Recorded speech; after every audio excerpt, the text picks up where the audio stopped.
Science Integrity Alliance in partnership with a collaborative library. Mirror video summaries featuring Is AI fueling false findings in science?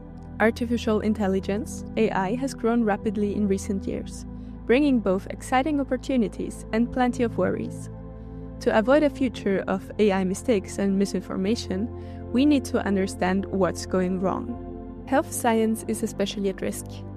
If AI makes it easy to produce fast, low-quality studies with false results, doctors might end up using bad information, leading to wrong diagnoses or unsafe treatments. But surely no one wants to create false health findings on purpose, right? Paper mills exist because some pressured scientists want scientific papers without doing the hard research, so these groups sell fake or rush work. AI lets them produce it even faster. NHANES, a huge US health and nutrition dataset suitable for machine learning and fast AI analysis, can improve science, but also gives paper mills an easy way to misuse data and create results that aren't true. So, is this really happening?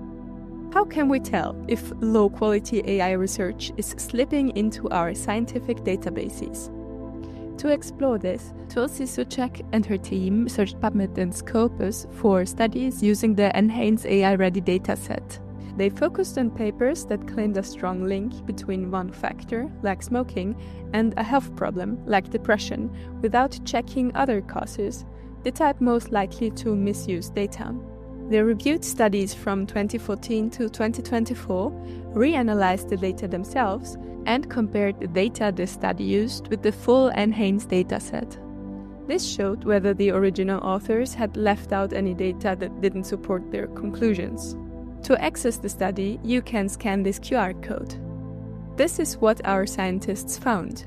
The researchers found 341 of these studies vulnerable to data misuse. From 2014 to 2021, only about 4 such papers came out each year. But things changed quickly. 33 appeared in 2022, 82 in 2023, and an incredible 190 in just the first 9 months of 2024. This rise matches with the time when AI tools became more powerful and easier to use. Interest in health data research also grew, but not nearly enough to explain such a huge jump. They also noticed a striking pattern. Until 2020, only 2 of these papers came from China. But from 2021 to 2024, 292 out of 316 did. And since the team only looked at papers written in Roman letters, the real number is likely even higher. Why this shift happened is unclear. It could be due to local research pressures or science policies, but that's difficult to confirm. But we can confirm if the results in these studies make sense. Most of them claimed a strong link between one factor and one health condition. To see how this should be handled properly, we need to go over a bit of statistics, but don't worry, we'll keep it simple. Our big question is this: were the studies using the huge NHANES dataset to cherry-pick only the results that looked good? Here's an example. Imagine you look at a group of people who smoke and notice many of them are depressed. You might guess that smoking and depression are linked. But maybe you just got an unlucky sample and non-smokers are just as depressed.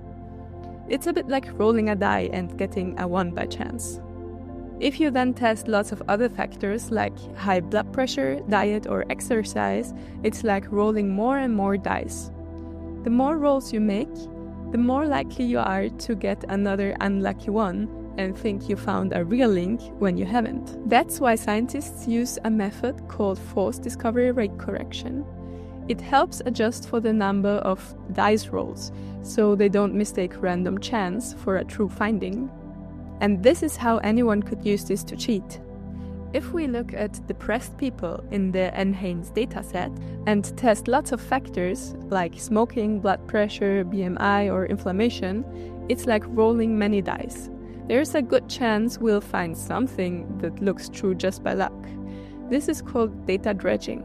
If we then pretend that this one result was the only thing we planned to test, it makes the findings seem more trustworthy than it really is. This is known as harking. The authors combined the data from 28 single-factor studies on depression and treated them as one big study.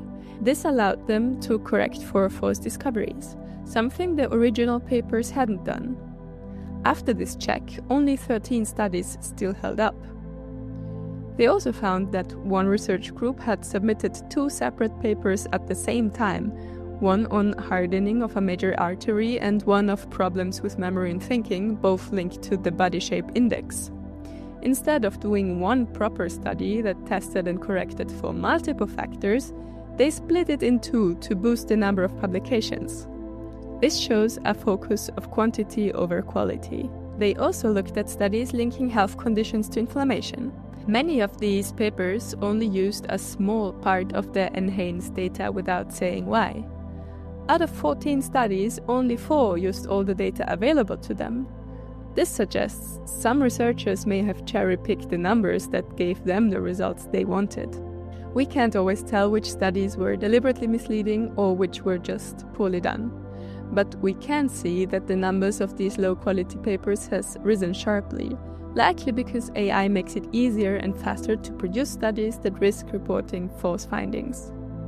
This study isn't perfect, but it asks urgent questions and shows where future work needs to go.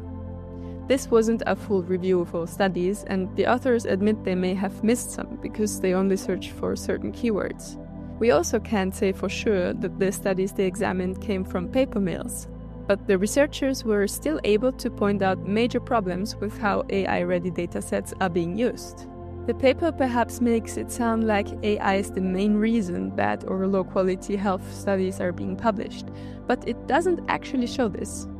What the researchers really found was that people were using the enhanced dataset in the wrong ways.